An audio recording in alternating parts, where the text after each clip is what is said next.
अस्सलाम वालेकुम, welcome to नावरसुद library channel. कैसे हैं आप सब? तो आज का नावल शुरू करते हैं। वो बहुत तेज़ भाग रहा था। अंधेरी रात में हर सू अंधेरे का राज था। सर्द रात और धुंध तो जैसे आज से पहले ऐसी कभी ना पड़ी होगी। कपकपा देने वाली ठंड थी। लोग अपने गर्म बिस्तरों में पड़े ठंड को भुलाकर गहरी नींद सो रहे थे। बस एक वही था जो हर चीज़ हर एहसास से बेनियाज पसीने में शरबू भाग रहा था। पसीने की लहर इसकी कनपट्टी से निकलती अब इसके सारे जिस्म को भिगो रही थी। इसको अपनी बंद मुट्ठियों में भी नमी महसूस हो रही थी। अंधेरे ने हर चीज़ को अपनी लपेट में ले रखा था और इसके ऊपर धुंध अजीब खौफ पैदा कर रही थी। वो आंखें बंद करके तेज़ भाग रहा था। इसके पाँव शल होने लगे थे। खून तो जैसे इसकी रगों में मजमंद होने लगा था। वो थक चुका था लेकिन चाहते हुए भी वो अपने कदम रोक नहीं सकता था। पाँव इसे ट्रेन की आवाज़ अपने करीब सुनाई दी थी। इसके भागते कदम अब रुकती ट्रेन की तरह आस्ता आस्ता रुकने लगे थे। इसका दिमाग काम करने लगा था। वो कहाँ है? इसे कुछ दिखाई नहीं दे रहा था। इसके असाब ढीले होने लगे थे। अशहर अशहर इसे किसी ने आवाज़ दी थी। वो जानता था वो पुकारा जाएगा, इसका नाम लिया जाएगा। यही तो हो रहा था इसके साथ। वो फौरन पलटा था। अपनी आंखों से वो अंधेरे को चीरते हुए आवाज़ की सिमत देखने की कोशिश कर रहा था और फिर यकदम अंधेरा ख़त्म हो गया और हर सू रोशनी फैल गई। वो अंधेरों से निकल आया था। फरी फरी उठ जाओ यार, 4 बार उठाने आ चुकी हूँ। उठ जाओ वरना तुम ख्वाब में ही शॉपिंग करना। हम चले जाएंगे बाजार। वो शॉपिंग का नाम सुनते बिजली की तरह उठी थी। अरे ऐसे कैसे चली जाओगी? फरी ने झट से आंखें मलते हुए निशा को कहा। तुम्हें सोते हुए छेड़ के और कैसे? निशा ने फौरन इसकी मलती हुई आंखों की तरफ इशारा किया था। फरी निशा की छोटी बहन थी और इनका एक ही भाई एहतशाम जो इन दोनों से बड़ा था, जिसकी शादी की डेट तो फाइनल नहीं थी लेकिन नवंबर महीना फाइनल था क्योंकि इनका इरादा ज़्यादा दिन रुकने का नहीं था। नवंबर के पहले हफ्ते की कोई डेट फाइनल करनी थी और अक्टूबर के स्टार्ट से ही तैयारियां हो रही थी। फरी और निशा तैयार होके नीचे आई और मिसेस अर्तजा हसन भी मुलाजमों को काम संभालती लाइट ब्लू सूट में तैयार खड़ी थी। मम्मा आज किसकी शॉपिंग करनी है? फरी की नींद अभी भी नहीं उतरी थी। वो अंगड़ाई लेते हुए मिसेस अर्तजा हसन से पूछ रही थी, मामा आज मेरी शॉपिंग कर लेते हैं, फिर मेरे पेपर स्टार्ट हो जाने हैं, फिर मैं नहीं जा सकूंगी। फरी ने फरीहा को जवाब सुने बिना ही फिर अपनी ही बात सुना दी। ठीक है, पहले तुम्हारी कर लेते हैं शॉपिंग, फिर मैं और निशा बाकी स्कूल से शॉपिंग करेंगे। फरहा ने जानबूझ के स्कूल पे जोर डाला था। हाँ, इसका मतलब मेरे साथ आप बेसुकूनी होती हैं और आप ही के साथ आपको सुकून मिलता है। मामा जानी आप बेटियों में फ़र्क कर रही हैं। निशा और फरहा ने फरी के अंदाज पर कहका लगाया था। मुझे जलने की बू आ रही है। निशा ने भी फरी को चढ़ाया था। आप लोग जो मर्जी कहें, मैं टलने वाली नहीं। फरी ने इनके मजाक को हवा में उड़ाया था। अच्छा अच्छा चलो अब देर हो रही है। फरहा ने ब्राउन कलर का हैंडबैग उठाते हुए इनको कहा और बाहर की तरफ चल दी जहाँ जहाँ पर ड्राइवर पहले ही इनके इंतजार में गाड़ी निकाले खड़ा था। वो इसके आने की तरह शफाफ चेहरे पर नजर जमाए सोचों में गुम था। वही हसीन उजला दमकता चेहरा जिसे देखते देखते दिल में सुकून उतरता जाता है और इस सुकून में वो झील सी बहती आंखें जिनका अपना ही एक रंग था। गहरी नीली आंखें, इनके ऊपर पलकों की गहरी छाँव, इसकी छाँव जो इसकी दरियाई नील जैसी आंखों को ठंडक रखती थी। खूबसूरत चेहरे तो बहुत होते हैं लेकिन हर चेहरे को खींचने की कशिश मुख्तलिफ चेहरों में होती है और शायद इसके लिए वही चेहरा मुंतखब किया गया था और वही मुंतखब किए हुए चेहरे पर जानदार दिलो जान से फिदा था। ना जाने इसकी आंखों में कैसी कशिश थी, इस नाज़नीन को खबर तक नहीं थी और वो इसको अपनी आंखों के इशारों से नचा रही थी।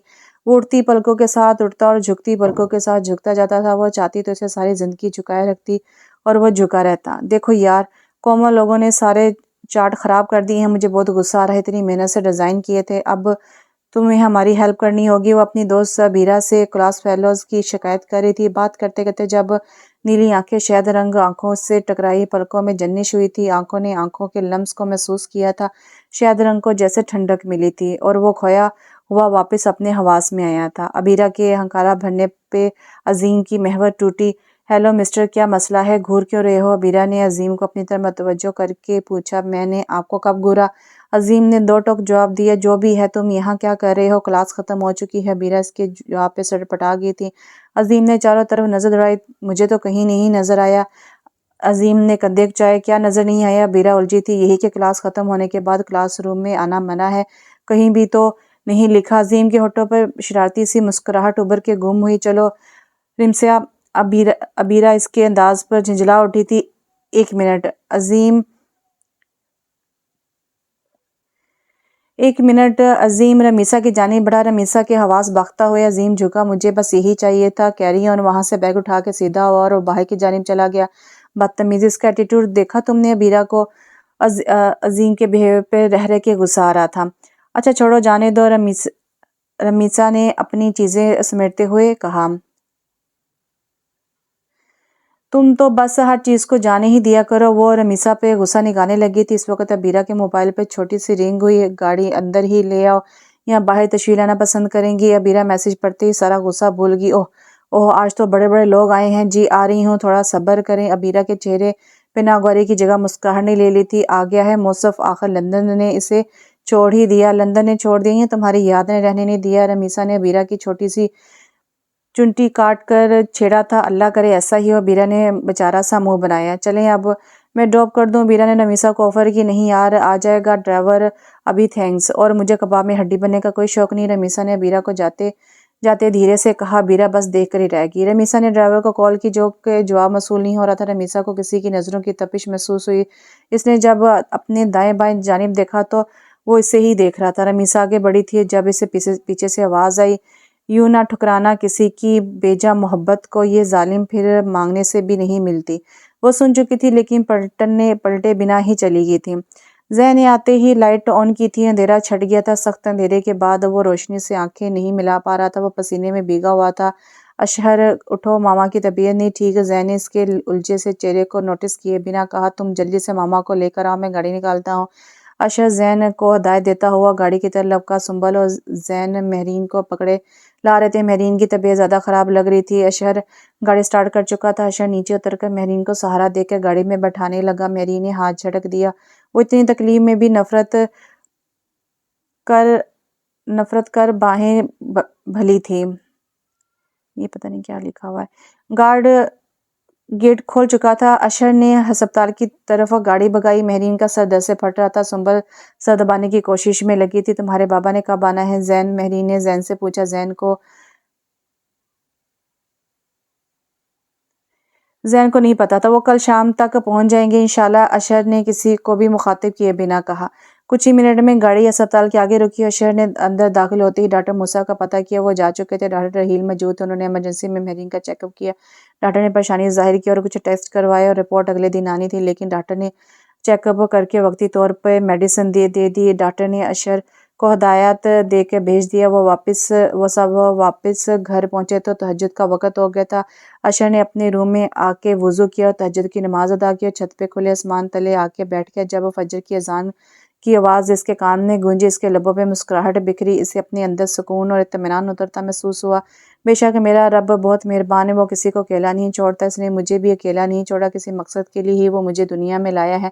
बेशक इसने कोई भी चीज़ बेमकसद पैदा नहीं की। मैं तो फिर इसका बंदा हूँ। अल्लाह मेरे दिल को ऐसा सुकून ना देना कि मैं तुझे भूल जाऊँ, हमेशा अपने दर पे भटकता रहना, आमीन। अशर की रोज़ की रूटीन थी। वो तहज्जुद के बाद छत पे आ जाता था, वहीं फजर पढ़ता था। इसे अल्लाह का बनाया हुआ ये मंजर बहुत पसंद था। वो इसे देखता कैसे दिन रात में बदलती है, कैसे सारे चांद की रोशनी दिन के उजाले से खफा होती है। इसके दिल में एक नई उम्मीद भरती कि बेशक वो हर चीज़ पर कादिर, इसकी तकदीर बदल देगा। इत्तेशाम भाई, आप भाभी को कब शॉपिंग पे ले जा रहे हैं? फरी लॉन्च में बैठी अपने फ्रेंड से बात करके फ्री हुई जब इत्तेशाम घर में दाखिल हुआ। पता नहीं कल से बात नहीं हुई। जाओ पानी लेकर आओ, पानी पिलाओ। आती सवाल जवाब शुरू कर देती हो। इत्तेशाम अभी ऑफिस से आया था और फरी शुरू हो गई थी। शकीला आप भाई के लिए जूस ले आए। फरी ने वहीं से मुलाजमा को आवाज लगी, जो भी हिल किया करो, खुद भी हिल लिया करो, मोटी होती जा रही हो बैठ बैठ के। भैया, फरी मोटी नाम से चिड़ी थी और एहतशाम को इसके चिढ़ने से जैसे राहत मिली थी। तुम पूछ लो अपनी भाभी से कब जाएगी मोहतरमा मेरा कबाड़ा करवाने। मुलाजमा जूस ले आई थी। एहतशाम ने जूस की चिस्की लेते हुए अल्फाजदा किए। भैया आप ना अहल अल्फाज ना बोला करे। फरी ने अपनी भाभी के हक में खफा होते कहा। हाँ हाँ, मैं इसमें ना अहल वाली कौन सी बात है? एहतशाम ने इसके बाद पे क्या क्या लगाया। तो और क्या ना अहली है? अभी भाभी आई भी नहीं और आपको खर्चों की पड़ गई है। अभी सोच लें, फिर अभी तो टाइम है। फरी ने एहतशाम को खबरदार किया। अब क्या सोचना, अगर यहाँ ना करवाई तो तुम लोग कहीं और शादी करवा दोगे और फिर तुम कहती फिरोगी एक ही भाई है मेरा, इसने भी शादी नहीं करवाई, हमारे शौक अधूरे रहेगी और फिर मुझे ऐसा रिश्ता भी ना मिले। इससे बेहतर है कि अब ही अपनी बलि दे दूँ। एहतशाम ने फरीक की नकल उतारी और बेचारा सा मुँह बनाया था। इसमें बलि देने वाली क्या बात है? हम आपको मजबूर तो नहीं कर रहे, आप नहीं दे अपनी बलि भी। सुंबल भाभी इतनी प्यारी है, इनको तो कोई भी अच्छा रिश्ता मिल जाना है। और शुक्रिया अदा कीजिए मेरी मामा का जिन्होंने इतनी प्यारी भाभी ढूंढ के दी। फरी और एहतशाम एकदम पीछे से आई आवाज़ पे चूके थे। फरी के चेहरे पर बहुत से रंग खिले थे। अस्सलाम वालेकुम। आहद के पीछे खड़ी समन ने सलाम किया था। वालेकुम सलाम खाला जानी आई है बैठे। अस्सलाम वालेकुम। आहद ने फरी को सलाम किया जो एहतशाम के से मिलने को बढ़ा था। बहुत बहुत शुक्रिया खाला जानी आपका। एहतशाम ने सर झुका के दिल पे हाथ रखकर समन को शुक्रिया कहा। किस लिए? समन ने बात को ना समझते हुए सबकी तरफ देखा। अरे खाला जानी, आपने इतने नकारा इंसान को इतनी अच्छी जगह रिश्ता करवा दिया है, वरना कहाँ बेचारा मारा मारा फिरता है। तो शाम ने आंखों में बेचारगी भर के मुंह पे मुस्मित सजाए बड़े आसानी से कहा कि सबकी हंसी छूट गई। मेरे छोटे भाई ने जो कहा कि आपका शुक्रिया अदा करूं, तो मैंने सोचा पहले ही काम करूं।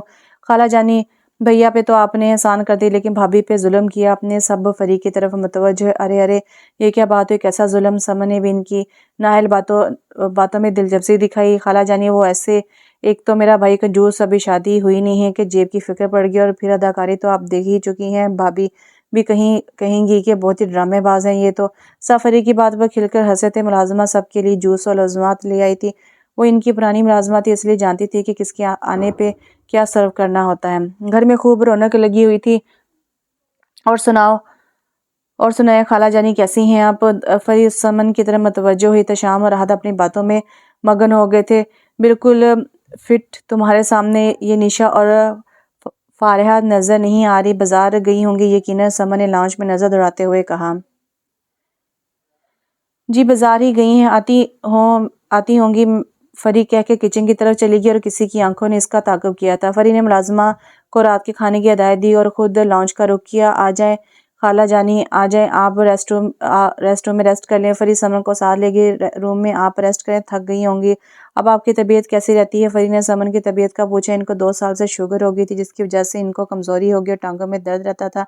जी बेटा ठीक है, अल्लाह का शुक्र है, दुआएं लग गई हैं। अब तो अल्लाह पाक शफा दे आपको, आमीन। चलें, आप आराम का किसी चीज़ की ज़रूरत है तो मुझे बता दें। फरी ने जाते जाते पूछा। कोई नहीं ओके कहती फरी दरवाज़ा बंद करके बाहर आई और मुलाजमा से समन के रूम में पानी रखने का कहती ऊपर अपने कमरे की तरफ बढ़ गई। वो घर पहुंची तो बारिश बाहर रश लगा था, देगे बन रही थी। इसके बाबा खुरम भी बाहर मसरूफ थे। लॉन्च कुरान पाक पढ़ने की आवाज़ें आ रही थी। ड्राइंग रूम में भी मर्द हजरात बैठे। वो किचन में गई, वहाँ सब मुलाजमीन इंतहाई मसरूफ थी।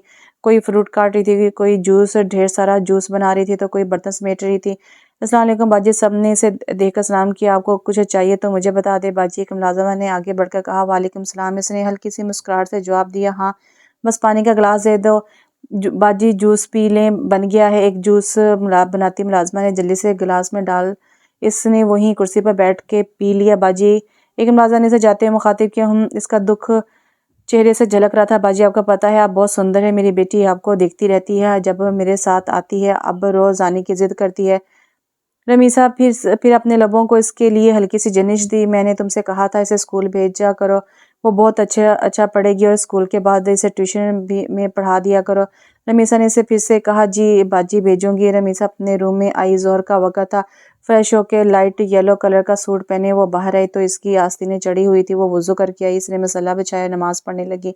नमाज के बाद सजदे में गिर के अपने अल्लाह के आगे रोने लगी। इसे याद था जब भी वो इसकी बात ना मानती कैसे वो इससे रूठ जाता था, और फिर हमेशा को इसकी बात भी माननी पड़ती थी। वो होमवर्क भी करके मनाती थी। वो बहुत प्यार करती थी, जैसे इसका लाडला था। रायमा इसके कमरे में आई। क्या हाल है मेरी शहजादी का?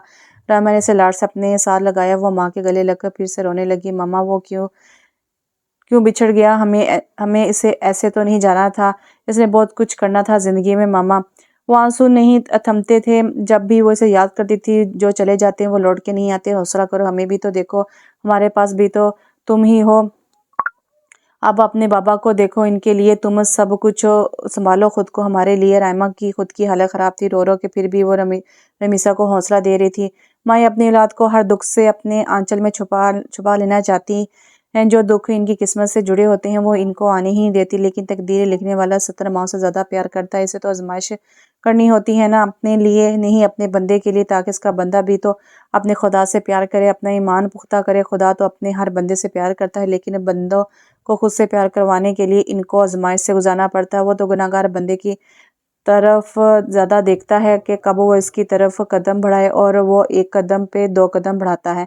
चलो शाबाश, उठो और बाहर आओ, दुआ हो रही है, फिर खाना भी तकसीम करना है। आज का दिन इस घर के मकीनों पर भारी होता था। आज की रात कोई भी अपने कमरे में सोता नहीं था। अस्सलाम वालेकुम मामा, कैसी तबीयत है आपकी? अशहर रोज़ महरीन को सलाम करने आता और वो इसका सलाम का जवाब देती। अशहर फिर बाहर आ जाता रूम से। अशहर भाई, मामा कह रही हैं लॉन्ड्री से कपड़े नहीं आए, इनका पता कर ले। अशहर नाश्ता करके चाय पी रहा था। जाने से पहले बता दीजिएगा, मेहरीन अक्सर काम सुंबल से ही करवाती थी। ओके मामा, की तबीयत कैसी है सुंबल? अशहर ने मेहरीन के जवाब न देने पर सुंबल से पूछा। जी भाई बेहतर है, अब तो शुक्र है। मामा की रिपोर्ट भी लानी है आज? सुंबल ने याद करवाया। हाँ मुझे याद है, मैं काम से फ्री होकर ले आऊँगा। रात को बाबा की फ्लाइट है, इनको ले जाना इंशाल्लाह। इतना कहकर अशहर गाड़ी की चाबी लेकर बाहर आ गया। जैन उठ भी जाओ, सारे ही जागे हैं, रात को तुम अकेले नहीं, कॉल भी अटेंड कर लो। जैन के फ़ोन पे मुसलसल चौथी बार किसी ने कॉल की थी और सुंबल इसे उठा रही थी। सुंबल मेहरीन को नाश्ता देकर मेडिसिन दे चुकी थी और अब कपड़े प्रेस करके रख ही रही थी जब एहतशाम की कॉल ने इसकी तवज्जो अपनी तरफ खींची थी। हेलो मोहतरमा, कहाँ गायब हैं आप? सुंबल की कॉल उठाती है एहतशाम ने अपनी बात कही। अस्सलाम वालेकुम, सुंबल ने जवाब में सलाम कहा था। और सो सॉरी। वालेकुम सलाम। एहतशाम ने कुछ शर्मिंदा होकर सॉरी कहा। क्या हाल है आपका? सुंबल ने नॉर्मल लहजे में पूछा। हम तो ठीक हैं, आप बताएं कहाँ गायब है? कहीं नहीं, बस मामा की तबीयत ठीक नहीं थी। क्या हुआ है आंटी को? एहतशाम ज़रा फिक्रमंद हुआ। सुंबल ने तफसील से सारी बात बताई। वो ओ अल्लाह सेहत दे इनको, तुमने बताया ही नहीं। एहतशाम ने गिला किया। बस परेशानी में याद नहीं रहा। मतलब जब आप परेशान हुआ करेंगी तो मुझे भूल जाया करेंगी क्या? अरे नहीं नहीं सॉरी, ये मतलब नहीं था मेरा। सुंबल ने जिद होते हुए कहा। अच्छा अगर ये मतलब नहीं था तो मतलब आप याद करती हैं मुझे? एहतशाम ने इसका मूड फ्रेश करने के लिए इसे छेड़ा था। सुंबल इसकी बात पे चुपके से कॉल काट की थी और वो खुश था कि इसने एक लम्हे के लिए सही लेकिन इसकी परेशानी कम की थी। वो सब मिलकर डिनर कर रहे थे। आहद, तुम्हारी स्टडी कैसे चल रही है? फारहा ने डिनर करते हुए आहद से पूछा। जी बस लास्ट सेमेस्टर है, इसके बाद अपना बिजनेस करने का इरादा है। अगर पापा को मुझ में सलाहियत लगी बिजनेस करने की फिर ही इजाज़त देंगे। आहद ने एक नज़र इन चुप के देखती आंखों पर डाली और साथ ही घनी पलकों ने साया किया था नज़र पे। गुड, अल्लाह तुम्हें कामयाब करे, आमीन। सबके लब हिले थे, लेकिन जो धीमे से लब हिले आहद ने वही आवाज़ सुनी। मामा, सुंबल की मामा की तबीयत ठीक नहीं है। सुंबल बता रही थी। तशाम ने सबके सामने ही बताया था। शादी से पहले बात करने को इनके यहाँ माऊब नहीं समझा जाता था। फारहा और इसके शोहर सैफ दोनों ने अपने बच्चों की तरबियत बहुत अच्छी की थी और इनको पूरे एतमाद बनाया था। क्या हुआ मेहरीन को समन? फारहा ने समन से पूछा। से लगा कि समन को पता नहीं, मेरी तो 3-4 दिन से बात नहीं हुई। मुझे लगा कि बेटी की शादी में मसरूफ होगी। समन चूंकि मेहरीन की दोस्त थी। समन को सुंबल अच्छी लगती थी, इसलिए इसने एहतशाम के लिए प्रपोजल दिया था जो मेहरीन ने एक्सेप्ट कर लिया था। डिनर करके कॉल करती हूँ, फारहा ने कहा। मामा आप बात कर लें और जाके एक बार तबीयत का पूछ आना और आंटी से पूछ लेना कि आपके वो सुंबल भाभी को शॉपिंग के लिए भेजेंगे या इनका नाप दे दें, फिर क्या ख्याल है? निशा ने फारहा और समन की राय लेने के लिए इनकी तरफ देखा। सही है, ऐसे ही कर लेते हैं, बात करके तो देखो कि भी मेरा तो कल टेस्ट है, मुझे इसकी तैयारी करनी। सुबह मुलाकात होगी इंशाल्लाह। फरी कहती हुई खड़ी हो रहा और अपने रूम की तरफ बढ़ गई। मुलाजमा बर्तन उठाने लगी। तशाम और राहत बाहर घूमने के लिए निकले तो ठंडी हवा ने इनका इस्तकबाल किया। मौसम खुशगवार था, बादल भी घूम रहे थे। मौसम की सूरत हाल देखकर भी वो दोनों गाड़ी की बजाय बाइक पे गए थे।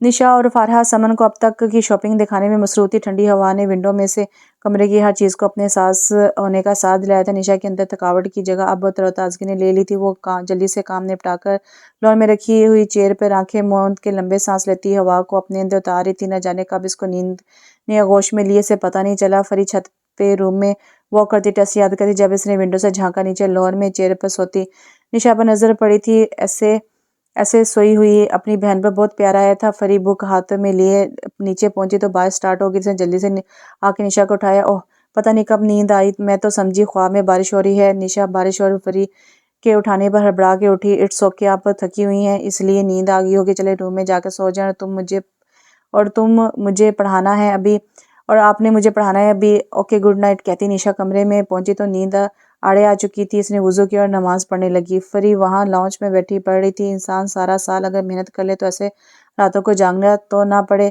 इसे अपने अकब से आवाज और पीछे मुड़े बिना वो आवाज पहचान गई थी।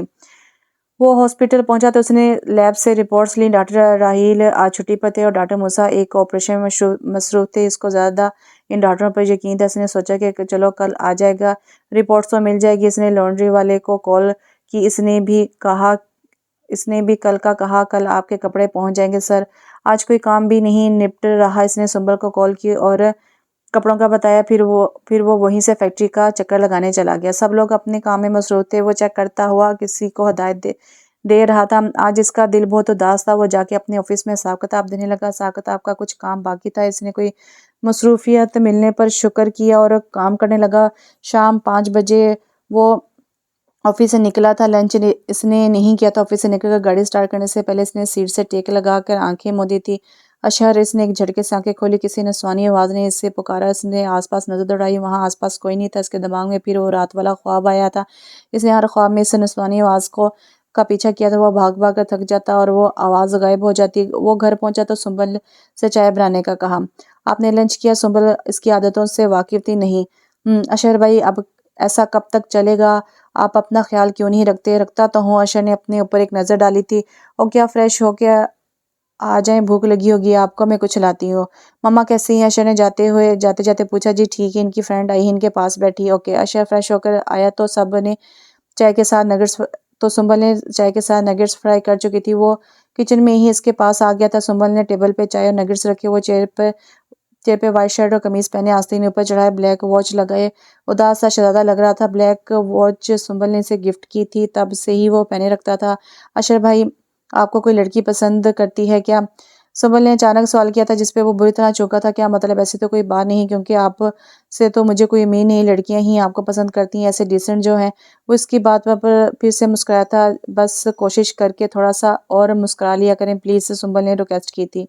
वो मुस्कुराया था। और हाँ, आप चाय मेरे हाथ की पीते हैं और खाना भी मुझसे लेते हैं, तो बाद में क्या करेंगे फिर? सुंबल ने एक मुश्किल सवाल जैसे किया था। खुद कर लिया करूंगा। कुछ देर खामोशी के बाद इसने सोच के जवाब दिया था। खुद कैसे करेंगे? मुसरफियत तो इतनी पा रखी है आपने, इसलिए कह रही हूँ कि शादी कर लें। ओके, कर लूंगा। इसने सुंबल के आगे घुटने टेक दिए थे। वैसे इसकी जान नहीं छोड़ने वाली थी, वो जानता था।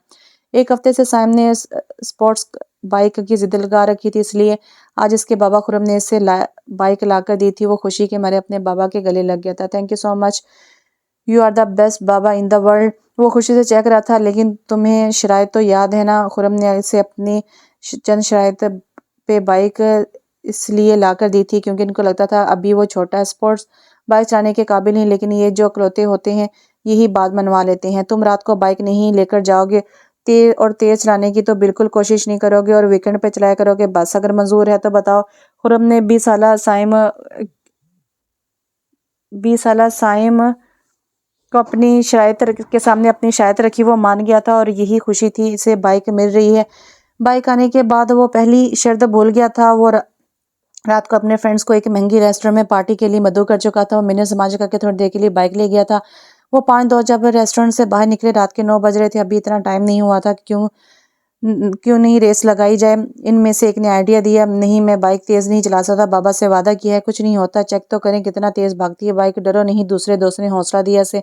कुछ देर बाद वो सब रोड सेलेक्ट करके वहां कतार में लग गए थे। 20 साल साइम के चेहरे पर परेशानी के असरात थे। वो ना चाहते हुए भी सेकंड नंबर पे बाइक पे बैठा सिग्नल के इंतजार में था। 1 2 3 गो।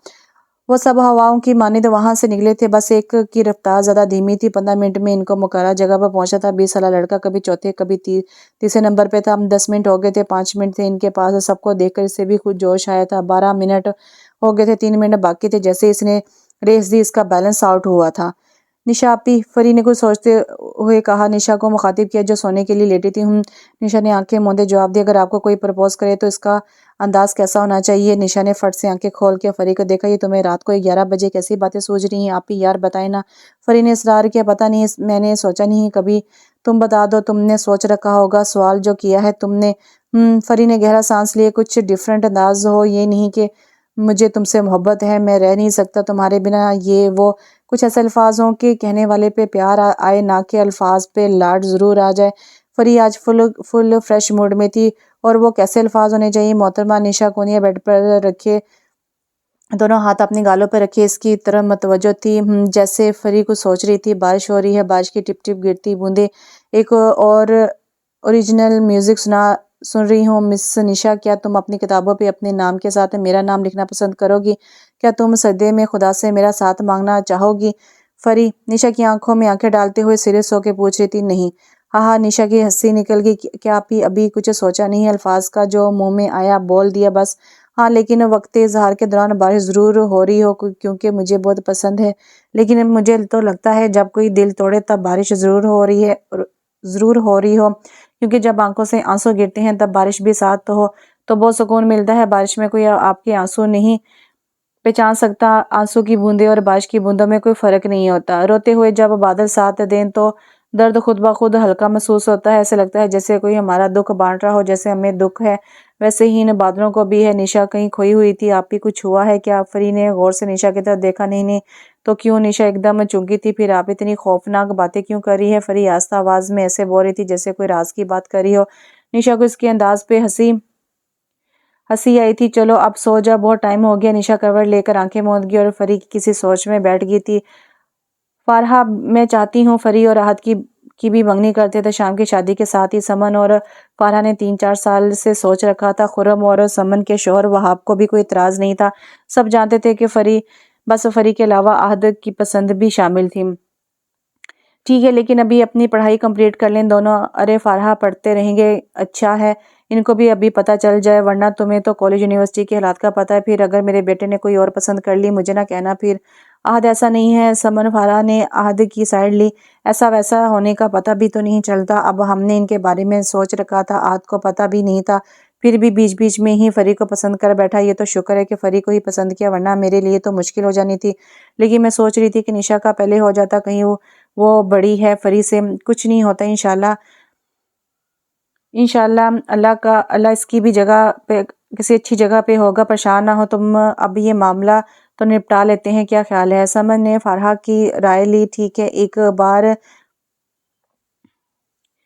बार इससे बात करके बताऊंगी। अरे इनकी भी तो राय जरूरी है ना? हाँ ठीक है, पूछ लो खुरम से। अस्सलाम वालेकुम बाबा, कैसे हैं आप? सफ़र कैसा गुजरा? अशर एयरपोर्ट पे अपने बाबा को पहले से ही लेने पहुंच चुका था। वालेकुम सलाम, मेरा बेटा ठीक हूँ, शुक्र है अल्लाह का। उन्होंने अपने बेटे का माथा चूमा। मेरा बेटा कैसा है? बाबा जी मैं ठीक हूँ। तुम्हारी मामा की तबीयत कैसी है? अब वो पहले से बेहतर है। आपकी मीटिंग्स कैसी रही? फिर वो दोनों काम की बात करते करते घर पहुंचे। 10 बज रहे थे। सबने मिलकर खाना खाया। जैन बेटा, आपकी स्टडी कैसे चल रही है? जी बाबा बिल्कुल ठीक हूँ। तुम्हारी मामा की रिपोर्ट्स मिल गई हैं? अशर, जी मिल गई हैं, बस डॉक्टर को चेक करवानी है। ओके। और सुबल की शादी की तैयारी कहाँ पहुंची है? मेरीन, थोड़ी ही रहती है, बस कल से हम बाजार भी जाएंगे, तबीयत की वजह से जाना ही नहीं हुआ। ठीक है अशर, तुम इनको बाजार ले जाया करना, काम मैं देख लूंगा। तुम शादी की तैयारी करो। और जैन तुम फरी बस दोस्तों के साथ ना फिरते रहा करो, अपनी स्टडी पे फोकस करो। मुझे तुम्हारे सिर्फ पासी मास नहीं चाहिए, ये समझ। जी बाबा, जैन ने बड़ी शाफा से जवाब दिया था। सब गपशप करके अपने अपने रूम में चले गए और अशर लोन में अकेला बैठा था। वो दास था, तारों की तरफ देखता, कभी सोच में गुम था। आज बाबा के गले लग के खूब रोने का दिल कर रहा था इसका, और वो सारी घुटन बाहर निकाल देना चाहता था। वो खुश रहना चाहता था, लेकिन खुश रहना किसी के बस में तो नहीं होता। ये तो जिंदगी के हाथों में है। वो जब चाहे हंसा दे, और वरना सारी जिंदगी खुशियों की चौखट पे बैठाए रखती है। तो क्या वो सारी जिंदगी अपनी खुशियों की तलाश में भटकता रहेगा? इसने अपने दिल से सवाल किया था कि अचानक किसी की आहट पे वो चौंका था। बाबा आप आए बैठे, तबीयत ठीक है ना? सोए नहीं आप? अशर ने एक ही सांस में सवाल कर डाले। ठीक हूँ बेटा, सोए तो तुम भी नहीं, पूछना तो मुझे चाहिए। बस सोने ही जा रहा था। अशर ने नजर चुराकर झूठ बोला, जबकि इसका सोने का कोई इरादा नहीं था। वो तो सोने से डरता था। आज एक पहेली थी इसके ख्वाब में जिसका इससे सिरा नहीं मिल रहा था। क्या सोच रहे थे? कुछ नहीं बाबा। अशर, अपने बाबा को नहीं बताओगे? उन्होंने बहुत नरमी से पूछा था। कोई बात भी नहीं है। पता है जब तुम छोटे थे तो मेरे बिना सोते नहीं थे, डर जाते थे सुकून से। तुम सिर्फ मेरे साथ सोते थे, यही वजह थी। फिर मुझे भी तुम्हारे बिना नींद नहीं आती थी। तुम्हारी दादी तुम्हें अपने साथ लटाती, मैं उठा के ले आता सोए हुए को। तुम्हारी दादी कहती रहती कि बच्चा उठ जाएगा, सोए रहने दो, लेकिन मैं एक ना सुनता और फिर तुम्हें सीने से लगाकर सुकून से सो जाता। और तुम भी सारी रात नहीं जाते थे। तुम मेरे साथ ऑफिस जाने की जिद करते थे। तब मैंने सोच लिया था पहले तुमसे पूछूंगा तुम क्या करना चाहते हो। पढ़ के क्या करोगे वही, लेकिन मेरा दिल था कि तुम मेरे साथ ही रहो। देखो अब अल्लाह का शुक्र है तुम कहीं दूर नहीं गए, तुम मेरे पास ही होते हो। जी बाबा, मैं आपको कहीं छोड़कर कहीं नहीं जाऊंगा, कहीं नहीं जाना चाहता। चलो फिर अब सोते हैं, तुम भी जाके सो जाओ। अब जी आप चले, मैं आता हूँ। बाबा आप भी सुला देना मुझे, मैं सुकून से सोना चाहता हूँ प्लीज़ बाबा। इसकी आंखों में आंसू उमड़ रहे थे। वो अपने बाबा को जाते हुए देख रहा था। वो तीनों भागते हुए हॉस्पिटल पहुंचे थे। रिसेप्शन से इनको पता चला था कि इमरजेंसी वार्ड में है। वो लिफ्ट की मदद से इमरजेंसी वार्ड में पहुंचे। डॉक्टर ने जल्द से जल्द सर्जरी करने का कहा था। रिसेप्शन पे वो भारी फीस अदा करके डॉक्टर से मिन्नत कर रहे थे, इनको जितने भी पैसे चाहिए ले लें लेकिन इसकी ज़िंदगी बचा दें। आप हौसला रखिए, दुआ करें, कंडीशन बहुत सीरियस है। वो खुदा के आगे सजदा रेज़ थे और अंदर सीनियर सर्जन के दरमियान लेटा 20 साल साइम ज़िंदगी और मौत के दरमियान जूझ रहा था। इसकी जिद्द और लापरवाही ने इसे यहाँ तक पहुँचा दिया था। राइमा और अमीसा अहमद रो के अपने इकलौते बेटे की ज़िंदगी मांग रहे थे, लेकिन जब वो कुन कह दे तो कोई इसके फायक उनको नहीं रोक सकता। साइम के सर में गहरी चोट लगी थी। डॉक्टर 4 घंटे बाद सर्जरी मुकम्मल कर चुके थे। डॉक्टर कैसा है मेरा बेटा? अहमद ने डॉक्टर के बाहर आते ही पूछा था। सर्जरी हो गई, बाकी इसके होश में आने तक हम कुछ नहीं कह सकते। और होश कब तक आएगा? अहमद ने साथ ही दूसरा सवाल किया था। अभी हम कुछ नहीं कह सकते, सर में बहुत गहरी चोट थी। होश में आने के बाद ही हम कंडीशन बता सकते हैं। होश कब आएगा ये अभी कंफर्म नहीं। मेरा बेटा ठीक तो हो जाएगा ना? अहमद परेशानी से पूछ रहे थे। अल्लाह से अच्छी उम्मीद रखिए। 5 घंटे बाद साइम को होश आ गया था। ये वक्त अहमद रायमा रमीसा पे जैसे गुजरा था वही जानते थे। होश आने के बाद डॉक्टर ने मिलने की इजाज़त दे दी थी। वो सब खुशी से और हिम्मत से रोए बिना इसके सामने गए थे क्योंकि डॉक्टर ने इसको परेशानी से दूर रखने को कहा था ताकि वो दिमाग पे जोर न डाले। कैसा है मेरा बेटा? रायमा ने बहुत प्यार से पूछा था। इसकी नज़रों में आंसू देखकर रायमा के दिल को खींच पड़ी थी। अहमद ने इसकी आंखें साफ की थी। बस ठीक हो जाए मेरा बेटा, साइम ठीक हो जा बस। दिल्ली से रहमा ने मुश्किल आंसू रोके इससे बात की थी। डैडी डैडी इसकी सांस अटक रही थी। अहमद डॉक्टर को बुलाने भागा था। साइम साइम रायमा और अमीसा साइम को बुला रही थी और वो सुकून से लेट गया था। डॉक्टर ने आते ही इनको बाहर निकाल दिया था। इसकी सांसें क्या अटकी थी। रायमा और अमीसा अहमद की सांस बंद हो रही थी। डॉक्टर कुछ देर बाद बाहर आया। अहमद ने रायमा और अमीसा ने डॉक्टर के मुंह की तरफ देखा था। सॉरी, हमने बहुत कोशिश की लेकिन हम नहीं बचा सके। वो रात इनके लिए स्याह रात थी। रमीसा के घर हर साल इसी दिन कुरान ख़वानी करवाई जाती थी। जिस दिन सामने इस दिन से गया था वो फैमिली दूरी हो गई थी। बहुत मुश्किल से उन्होंने खुद को संभाला था। कोई किसी को हौसला भी किन अल्फाज में देता, सब खामोश रहने लगे थे। रमीसा की यूनिवर्सिटी में पार्टी थी जिसकी तैयारी में से कुछ काम सौंपे गए थे। इसकी राइटिंग और डिज़ाइनिंग बहुत अच्छी थी, इसलिए इसे डिज़ाइनिंग वाले कार्ड बनाने थे। इनकी यूनिवर्सिटी के दो बहुत अच्छे और ओल्ड टीचर्स होने हुए थे। इनकी रिटायर्ड हुए थे। इनकी अलविदा पार्टी रखी गई थी। वो यूनिवर्सिटी पहुंचे और बोझ कदमों से क्लासरूम की तरफ चल दिया। आज भी अबीरा ने नहीं आना था। वो अपने फ्योंसी और मदर इन लॉ की खिदमत में लगी थी। वो आज भी उदासी से क्लासरूम में आ गई। पीरियड स्टार्ट होने में अभी 10-15 मिनट बाकी थे। रमीसा अपनी जगह पर बैठी अपने ही चार्ट के बारे में सोच रही थी जो इसकी क्लास फेलो ने ख़राब किए थे। इसके माथे पर बेहद शिकने उभर के गायब हुई थी। वो सामने देख रही थी जहाँ ब्लू जीन्स और वाइट टी शर्ट के ऊपर ब्लू जैकेट के बटन खुले, बाजू कोने तक फोल्ड किए, वो बालों में हाथ फेरते अपने दोस्तों के क्लास में दाखिल हुआ था। रमीसा को कल वाली इसकी 2 लाइनें याद आई थी। ये बैक वक्त इसी वक्त शहद रंग आंखों ने दरिया नील से अपनी आंखों का गुसल दिया था और वो नजरें झुका गई थी। वो कुछ लम्हे बैक लिए रुक गए, फिर आगे बढ़ गया था। 1-2 पीरियड के बाद रमीसा का रुख हाल की तरफ था जहां पार्टी की तैयारी के लिए सब जमा हुए थे। हाल में दाखिल होते दोबारा फिर नीली आंखों का टकराव शहद रंग आंखों से हुआ था। वो कुछ लड़कों को डांस की रिहर्सल करवा रहा था। अस्सलाम वालेकुम पास से गुजरती रमीसा को अजीम ने फट से सलाम किया था। वालेकुम अस्सलाम। रमीसा एकदम सटपटा गई थी। जवाब देते ही वो आगे बढ़ गई। इसको उलझन में डालने के लिए अजीम की नजरें ही काफ़ी थी। अब तो वो रमीसा को मुखातिब भी करने लगा था। वो अपनी ग्रुप की लड़कियों के साथ आगे बैठ गई और डिज़ाइन बनाने लगी। कुछ देर बाद अजीम ने के दोस्त उमैर की आवाज़ ने सबको अपनी तरफ मतवज्जो किया था। Ladies and gentleman attention please. सामने अजीम उमैर को किसी बात पे मना करा था और मैंने अजीम को घूर कर चुप रहने का इशारा किया था। गाइस, माय बेस्ट फ्रेंड अजीम आज आपको अपना डांस दिखाएंगे। क्लैपिंग। वहाँ मौजूद हर किसी ने एक्साइटेड होकर ताली बजाई थी। मेरी इज्जत का सवाल है, प्लीज़ अब थोड़ा सा ही करना तो पड़ेगा। उमैर ने ज़रा पीछे हटते हुए अजीम के कान में कहा था जो उमैर को घूर रहा था। सॉन्ग स्टार्ट हुआ था। सबकी नजरें अजीम पर जमी हुई थी। सबके चेहरे ऐसे थे कि जैसे किसी शहर में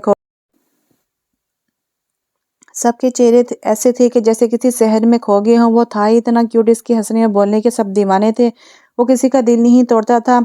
खुश मिजाज और खुश शक्ल था। एक लम्हे को तो रमीसा भी सब भूल के यकटक से देख रही थी जो बहुत खूबसूरती से स्टेप ले रहा था। एक और सॉन्ग स्टार्ट हुआ था और साथ ही डांस के स्टेप भी चेंज हुए थे। अजीम का हाथ इस बार रमीसा की तरफ इशारा कर रहा था। कुछ नज़रें भी इसके इशारे के साथ रमीसा की तरफ घूमी थी। रमीसा सबकी नज़रें महसूस की और इसकी उलझन में इजाफा हुआ था। रमीसा ने अपनी चीज़ें समेटी और अजीम को इग्नोर करती बाहर निकल गई। अजीम और उमैर दोनों ने इसे जाते हुए देखा था। अजीम ने डांस खत्म किया। हाल एक बार फिर तालियों से और सीटियों से गूंजा था। वो सबकी तरफ से अपने डांस की तारीफ के अल्फाज इग्नोर करता बैग उठा के बाहर निकल गया। वो ग्राउंड की तरफ गया था क्योंकि वह जानता था वो वहीं बैठी होगी। अशर के साथ मिलकर सुंबल और मेरी ने काफ़ी हद तक तैयारी कर ली थी। अशर आ जाओ जाना है कहीं, इसके बाबा ने अपनी गाड़ी में बैठने को कहा था। थोड़ी देर बाद वो एक मॉल के सामने रुके थे। आपको कुछ लेना है बाबा? अशर ने कुछ ना समझते हुए सवाल किया था। चलो तो सही बताता हूँ। वो मॉल के अंदर दाखिल हुए। वो एक जेंट्स फैब्रिक्स दुकान में एंटर हुए। अशर के बाबा ने तीन दो शलवार कमीज और एक काफ़ी सर्च के बाद थ्री पीस सूट पसंद किया। लेकिन बाबा ये किस लिए? अशर अभी भी नहीं समझा था। क्या मतलब, तुमने शादी की शॉपिंग नहीं करनी क्या? लेकिन बाबा मेरे पास सब कुछ है। अशर ने तायद की थी। बहन की शादी पे सब पुराना पहनोगे क्या? मैं जानता था तुमने कुछ नहीं लिया होगा। मेरीन को ये ख्याल भी नहीं आया होगा। इसके बाबा ने बिल्कुल सही कहा था। वो नज़रें झुका गया था। बेटा अशी अशर, आज तुम्हारी फूफो सलमा और इनकी बेटी आलिया आ रही है इंग्लैंड से। तुम शाम इनको रिसीव कर लेना एयरपोर्ट से। मैं ज़रा लेट आऊँगा शॉपिंग से वापसी पे। वो खाना खा के निकले थे। अशर ने घर पहुंचकर बहुत से काम निपटाए हुए थे क्योंकि आज माइयों की रस्म थी और एयरपोर्ट जाने से पहले इसे सारे काम ख़त्म करने थे माइयों से पहले तक। आज जैन भी घर पे ही था। अशर 4 बजे चेयर पर बैठा बैठा था जब जैन चाय लेकर आया था। ये ले भाई। जैन ने अशर को चाय का कप दिया और साथ स्नैक्स भी दिए। वो समझ गया था कि सुंबल ने ही याद रख के इसे चाय भेजी थी। वो अब वो वाकई अब वो वाकई परेशानी से सोच रहा था कि सुंबल के बाद घर में दिल नहीं लगेगा। वो इसकी छोटी छोटी चीज़ों का भी ख्याल रखती थी और इसके बाद कोई कौन ऐसा इसका ख्याल रखेगा। वो इसकी लाडली बहन थी। आशा ने सबको काम समझा दिया था। जैन को इनके सर पर छोड़ के खुद तैयार होके एयरपोर्ट के लिए चला गया था। सलमा पुप्पो ने अशर को पहचान लिया था जबकि आलिया के दिल में अशर को देखती घंटी बजी थी। इस्लाम के दुआ के बाद वो सब गाड़ी में बैठ गए थे। घर पहुंचे तो सलमा घर में दाखिल होते ही हुई जबकि आलिया गाड़ी की तरफ मुड़ी मोबाइल लेने। अशर नौकर से कहकर सामान तो आ रहा था। वैसे मैं तो समझी थी पाकिस्तान ऐसे ही है, लेकिन यहाँ के लोग तो बहुत खूबसूरत हैं। आलिया का इशारा अशर की तरफ था। जी सिर्फ खूबसूरत नहीं, अखलाक वाले भी हैं। अशर ने बात कंप्लीट की थी। अरे ये क्या बात हुई?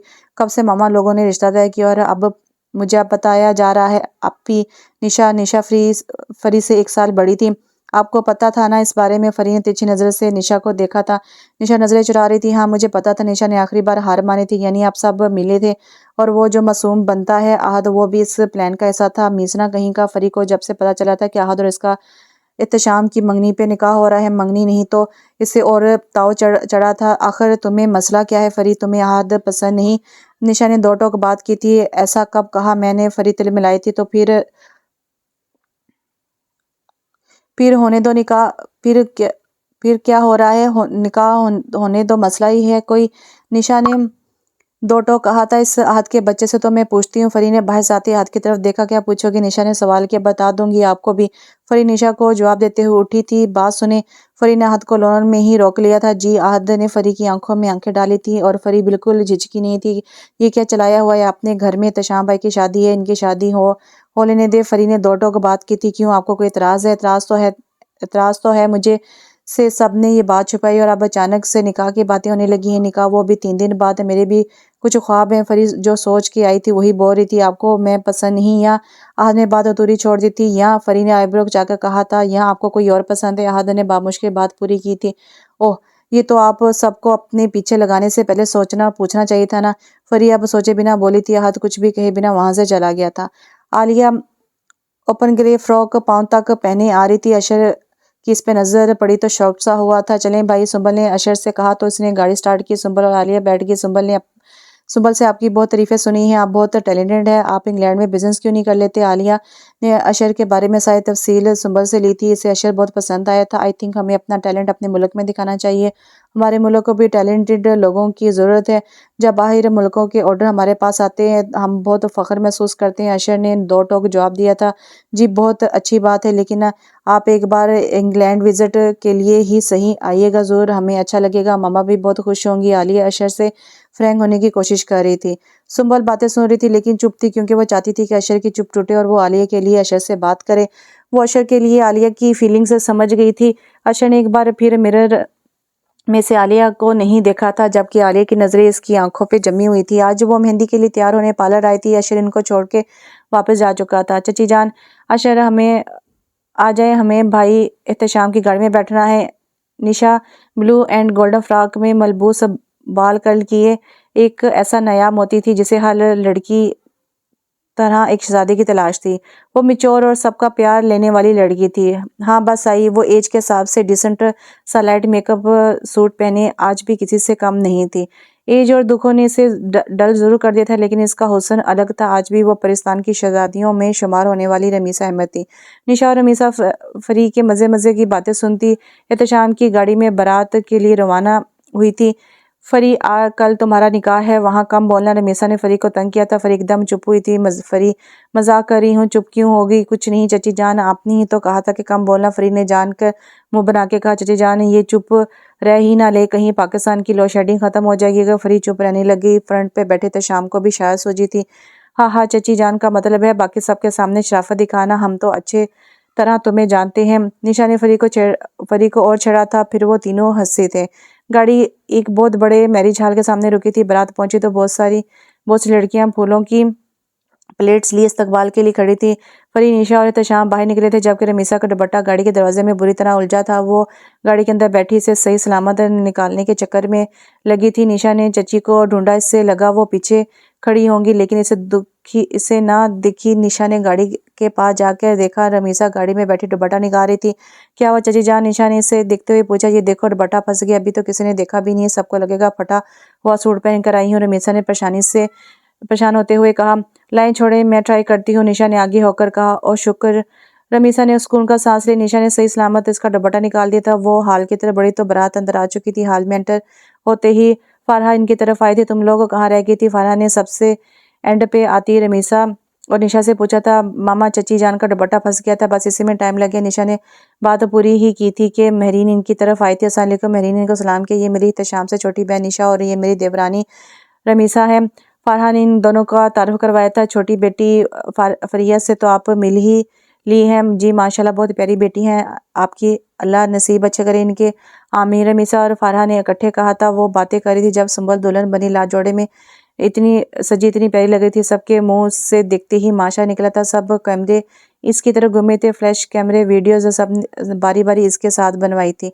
इसके साथ आलिया पीच फ्रॉक पहने, साथ ही हील पहने सुंबल को लेकर आ रही थी। निशा ने जल्दी से जाकर सुंबल की स्टेज तक जाने में मदद की थी। सुंबल के पास तस्वीर बनाने वालों का रश लग गया था। निशा का पांव किसी ने बुरी तरह कुचल दिया था। निशा भीड़ से कराते हुए निकली थी।